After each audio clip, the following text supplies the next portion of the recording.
of three and military wife Harriet Westcott set up her business Cover Me Baby back in 2018. After years of frustration at the number of baby products on the market and the lack of products with multiple uses, Harriet designed her own product, the multi-use breastfeeding cover, a 5-in-1 product that can be popped in your changing bag and used for a range of baby admin tasks. Harriet, welcome to the show. Thank you. Thank you. Good morning. Okay, as I always do at the beginning of these podcasts, if you could just maybe tell us a little bit more about yourself. And we've had a brief overview of why and how you started the business, but if you could maybe just tell us a little bit more about that story, that would be wonderful. Yeah, sure. So I actually trained as a primary school teacher before having children. So that was my sort of life pre-motherhood. And then my son Joshua was born in 2012. And we decided as a family that I would give up teaching and I would become a full-time mum. We then went on to have Henry in 2015 and Ellie in 2017, and I didn't go back into teaching. And then, as you said at the beginning, I just got, having had all the baby gear and having then had 3 children, I then was on my 3rd child. I had this bag that was just getting bigger and bigger and bigger and bigger with the sort of amount of stuff that I had to carry around with me, snacks for the toddler and drinks and wet wipes and everything. And I just got to a stage where I just thought, gosh, it would be so useful to have a product which does lots of different things. So I'm not constantly trying to remember the breastfeeding cover and the rain cover and an extra blanket in case they get cold. And I just couldn't find anything on the market. We'd lived in the States for a year, and I saw some quite cool products out there when we were out there. But when I came back to the UK and we had our 3rd child, there was just nothing on the market, nothing suitable. And so I spoke to my husband about it, and eventually, in the nicest possible way, he said, well, look, either stop talking about it or go and make something yourself. And so I'm quite stubborn, and so I just sort of sulked for a bit. I said, okay, fine, I'll make something myself. My grandmother's amazing at sewing. I fortunately haven't inherited her skills. And so the first product, the first sort of prototype I made, I actually stapled together 2 pieces of material because I could see in my head what I wanted to create. But I just didn't have the sewing skills to create it, even though it's quite a simple design. Anyway, I then got some prototypes made up and I gave them to some friends because obviously I thought it was a really useful product, but you don't know whether anyone else is going to find it. Find it useful. And yeah, everybody that had the cover said, gosh, this is great because, I might breastfeed with it, but actually I might not, but that's okay because that's other uses. And so many things you buy as a new mum and you think, oh, this is amazing. And then 3 months later, you're not using it because the baby, you stop breastfeeding or the baby's doing something else developmentally. But obviously the idea with the cover is that it starts when they're newborn and you either use it as a breastfeeding cover, a cover to express, or a cover for the little car seat. Obviously you can't put it on the car seat when the car seat's in the car, but if you're out and about, the car seat goes into the wheels, you can pop it over then. Or a blanket. And then as they get bigger, if you stop breastfeeding, or even if you haven't stopped breastfeeding but the child is doing a bit more, you can use it for a cover for the car seat or for the not the car seat, the high chair, or for the shopping trolley. And again, it's still useful as a blanket, a burp cloth, and all those things as well.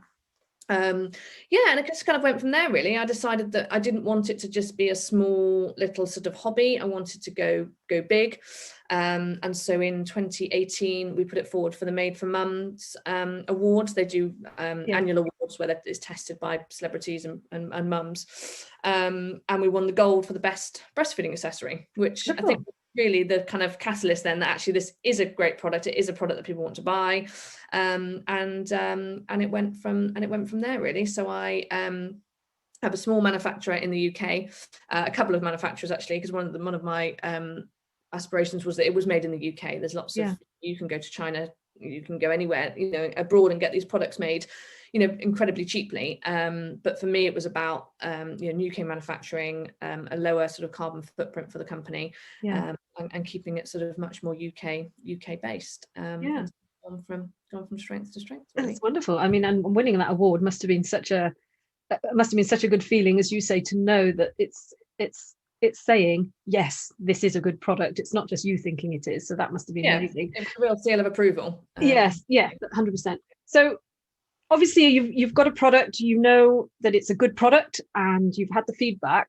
What was the next stage for you? Because I guess you presumably wanted to sell it retail. Did you also think about going wholesale? How did that part of the business sort of start, and where did you first start selling it? So I knew that I had to have a website, but that, I think, possibly went into it slightly naively, as you know, I just thought, well, you just have a product, it's great, everyone wants to buy it, you know. Yeah. And actually it's very difficult, in hindsight, sort of, I've looked back and realized I probably would have done things slightly differently, but for me it was just getting the word out there. So through social media, so I set up an Instagram, Facebook account, and then had the website, and then really from there really just tried to grow things organically. Lots of friends and family buying it, lots of posting on social media. I did a couple of baby shows to begin with, so went along and did the couple of big London ones, which were fantastic, but the difficulty with that is that they're quite expensive to be there and exhibit in the first place, so actually you're not making any money, but you're getting the product out there and you're meeting other baby brands, which is great because you can collaborate with them and things like that.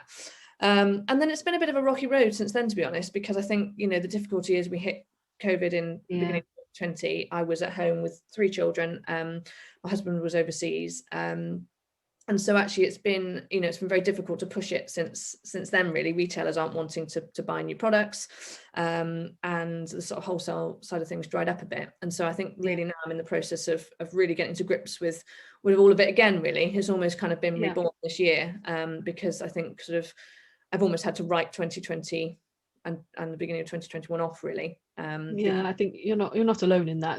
Obviously e-commerce has seen massive boost from COVID, obviously, because we're all stuck at home, we can't go out and shop, we have to buy it all online. But, you know, somebody like you, I guess the product is a product that you use when you're not at home, so you've unfortunately been one of those that hasn't had that great boom. But going back to the website, did you build your website, or did you have somebody else to do it, and what did you build it with? So again, this has been a bit of a rocky road. So I knew that I probably could, if I put myself to it, committed myself to it, I probably could have created a website. But for me, it wasn't about, you know, I didn't want to learn to make websites, and actually I didn't really have the time to create my website. So I met a lady, so I did a course right at the beginning, called the Unsung Heroes, which is for military dependents. I hate that word, but to go along, and if you had a business idea, you could go and you could meet people and you could get ideas and how you might start your business. And I met a lady there who was a website designer. So she worked with me and we created a website on WordPress. But I never really got on with it, and I actually found it very difficult. And anytime I wanted to change anything, I was finding myself having to go back to her and pay more money because I couldn't get to grips with the back end of it at all. And eventually actually she turned around and said, look, I kind of feel a little bit guilty that I've taken you down this route and now, you know, you're not able to manage it yourself. And so then speaking to another member of the military community, she put me in touch with somebody else who actually moved it all across to Shopify at the beginning of this year. And I'm much happier with it now. I'm happy to manipulate the back end. I've even put a little bit of code into the back end to help with various bits and pieces. So I feel much more comfortable on that platform, and that's really helped. It's much more user friendly, isn't it? I did find I'm okay with WordPress now, but I do remember, and I was used to building e-commerce websites when I tried a WordPress one. There was something about it. There's something about it that just wasn't logical to me, the way you have to do the menus. I'm okay with it now, but I totally get that it's not intuitive to work with WordPress. But Shopify, I mean, I love Shopify. It's so easy. So you had you've had your website. Is there anything? What's been the most effective way of getting people to your website? Have you found? Are you doing any promotions or anything like that? How has that gone for you? I think I'm still trying to find that out. If I'm perfectly honest, I think I've come to the realization that actually it's impossible to do it organically. I think perhaps maybe back in the beginning of sort of social media, perhaps it was easier to get the attention of people. I think there's noise out there now that actually I realized I struggled to try and grow it organically, and I didn't have any success with that. And so obviously now now I've gone down the route of Facebook ads, of Google ads, really to try and get some more traffic onto the website. But it's actually a problem that I battle with at the moment constantly, because I find that actually I've now got the website where I want it to be, and it is driving the traffic towards the website, which is a big problem. I actually get a lot of traffic that comes through the Made for Mums. Because of the fact that we won the award, we feature on one of their pages, which is I think it's best breastfeeding accessories. That's amazing. Or something like that. So actually that backlink is incredible. That drives a lot of traffic towards my website, and that's probably been probably one of the most successful things. And I guess that's word of mouth, isn't it? It's been recommended, it's a well-known mother and baby award. People know that it's tested properly by real parents, and so that actually has probably been one of the best drivers to get people to the website. Other than that, I am still trying. I'm still trying my Facebook ads, which seem very hit and miss at the moment. I think a lot of people, what we're recording this in May 2021, a lot of people seem to be struggling with Facebook ads at the moment, and I don't know if it is all this hoo-ha with iOS 14 or whether it's something completely different, but you're not alone in struggling with that at the moment. I don't think to hear, but it doesn't make it any easier. I still am trying to find out the best way to drive people towards the website. And so do you do anything like email marketing or anything? Because I suppose it's tricky with this product, because do people buy more than one? Do you have a lot of repeat business? Because I suppose if you've got one, do you need two? I'm just trying to think out loud, because my old e-commerce business was selling to people getting married. Well, like, you can't really start trying to sell them something else, unless you assume that they've only going to be married for a year and then they're going to do it again in another couple of years. So is there any kind of problem with that? Or how are you finding people with repeat purchases and that kind of thing? I think I get, some people will buy two, especially if they're using it for sort of the weaning stage and one's getting, particularly messy, and they want to sort of constantly rotate them around, so they've always got a clean one in their bag or things like that. So that we do get some repeat customers, and we get people buying for friends. So if they've bought one and they loved it, they'll then, the next time they have a friend who's pregnant, they will go and so for some people it's their sort of, a lot of my friends, it's their kind of go-to product. One of the families having a baby, they're like, I'll buy them one of Harriet's covers. So that works quite well. And then I think probably moving forward, it would be more useful to have some other products on the website that you've then got. Because I do email marketing, but like you say, it's more sort of people, it's almost when people haven't bought, they've gone onto the website. I've captured their email through a wheel spin. It's then like sort of more tracking those customers and selling to them through email marketing if I have a new design or a discount. Whereas actually getting people to buy another one, like you say, is can be quite sort of difficult, because the idea, obviously, from an eco point of view, is that you only buy the one, and it can be used over and over again until you pass it on to someone else or you recycle material. So you mentioned, sorry to interrupt, you mentioned additional products. Do you have any ideas yet as to what kind of products you want to expand into? Because I guess you're going to want to keep the same ethos with any additional products that you have, that you're keeping your carbon footprint low and all that kind of thing. Do you have any ideas yet as what you wanted to add? I've got a couple of ideas, and I spoke to my manufacturer recently about these, and he was keen to sort of get some prototype started and things like that. But again, it would go along the lines of having a multi-use and also being manufactured in the UK. And so one of the ideas that we came up with was it's almost sort of reviving the handkerchief. So when your children are tiny, you tend to carry a muslin, which sort of does various jobs, and actually we don't, as you then get old, the children get older, you don't then have that with you. And my husband always jokes, because he, from when our son was tiny, started carrying a handkerchief again, and got slightly teased by his friends. And actually, the amount of times that handkerchief has come out for, various injuries. It's been tied around, my son's knee when he's slipped over. It's been, various snotty noses and things like that. Obviously, there's a hygiene issue with COVID at the moment, but again, this idea that, perhaps we could go back to using things like that, which is just a lot more sustainable than your plastic packet of tissues. So that sort of thing, the Mama Chief, we were thinking about calling it. Lovely.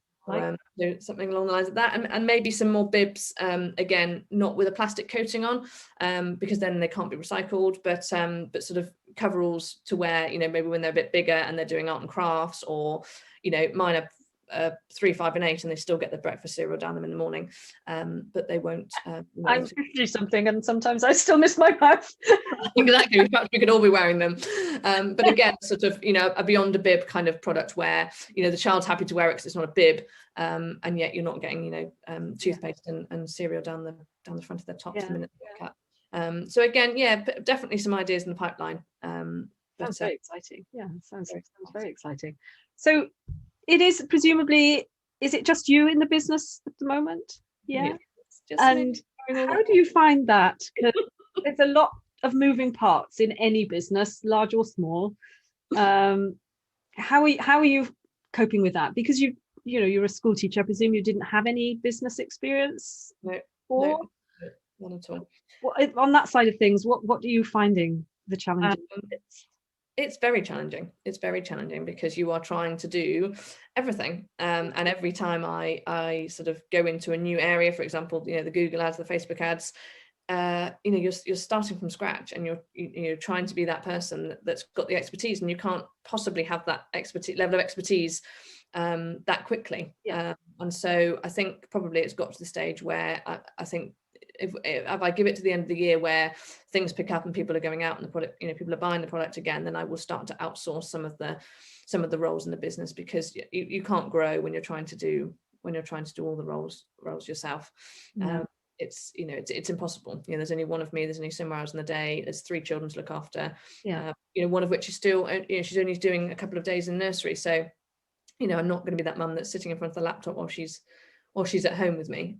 So it's definitely, it's really hard. It's really hard. And I think I was probably quite naive when I set the business up, thinking, well, yeah, how hard could it be? You have a great product, you stick it on the website, people buy it, it's great. I'll just, package things up in the evening. Off it goes. But it's not that easy. And so actually, I'm finding that I'm learning, loads of new skills. But I can't possibly be an expert in all those areas, and so there comes a point where you need to start outsourcing. Have you managed to find any kind of support? Do you have any go-to places that you look for support? Or that's been difficult with COVID, isn't it? Because we haven't got places we can go to network or whatever and actually talk to other business owners and exchange experiences. Have you managed to kind of find those kind of groups? So there's lots of Facebook groups that are out there. I work a lot with a lady called Susie Olivier, who has a Facebook group called Mothers of Enterprise, a business called Mothers of Enterprise, and it is primarily there to support women like myself who have their own businesses, and she does a variety of coaching and courses and things like that. So I have done some coaching with her, which has been fantastic. And then actually I find that other mums in business are incredibly supportive of each other. And actually I've got people online that I speak to who I've never met, who are mums in business as well, who I will quite often just quickly DM or just, ring up and just say, oh gosh, like I'm really struggling with this. Are you finding this? And people that I've never met, as I said, people are really good at reaching out and helping. And I find that incredibly useful, because you can guarantee that they've probably been through the same struggles that you have. And there's a couple of mums that I say again, I've never met them, but I will, on a monthly basis, will ring them up and just have a chat about how things are going. And, like you saying with Facebook ads, it's so good to hear you're not the only one that's having problems with it, or something else that's come up that month that you're struggling with. People will be really good at supporting each other. So I think it is lonely, it is hard sometimes, it's difficult to know who to trust and who to turn to. My husband's incredibly supportive, and quite often I'll bounce ideas off of him, but I think it's been that sort of online community of mums in my position which has been really useful. We'll link to that Facebook group in the show notes, because obviously that sounds like a really valuable resource for the other people who might be in the same position as you. Just need to, as you say, sometimes it's just bouncing ideas off people, or somebody to say, or you say, like, I'm having a really bad day, and people go, it's okay, it's fine, just have a whinge, and then we'll all support you and you move on. And it's sometimes you just need that sense of community, don't you? That obviously we're struggling to get that. I think recently with the Ecom Growth Hub as well, that was by one of the mums as well, who I'd been speaking to and sort of sharing the sort of problems that we've been having, and she referred me into them, which again, I think a different level of support, but again, nice to have a group there that you can go to, and even if you're not sort of interacting, it's quite useful just to read through the comments sometimes. You don't have to sort of be commenting all the time. It's I think that for me has been really useful, definitely. Yeah. Thinking forward, what's your vision? I mean, we've heard a little bit of your vision. Obviously, you want to expand your product range. Any other plans, in 5 years' time, where would you like to be with the business, do you think? I think really, I think with the challenges of e-commerce, I think, and I've sort of started this in the last month, really, I would really like to get the product out of into wholesale and into retailers. I think there is a market for it. There are lots of bigger sort of baby stores out there who I think would be interested in the product, and it would be lovely to see it into some shops in the future, definitely. And if I could move to a more wholesale model, I think that would be really fantastic, because it would mean actually that I could ship the e-com orders from my home, wherever that might be, because we're constantly moving, and it's nice to have the freedom. And actually, if I can move the business more into a wholesale model, then actually the covers can go straight from the manufacturer to the shop. And then it sort of takes the pressure off me, and I sort of then become I think then I kind of move myself out of the business slightly, and that enables me to grow. And it means that actually it's not constantly, the pressure isn't always on me going to the post office and getting the orders out.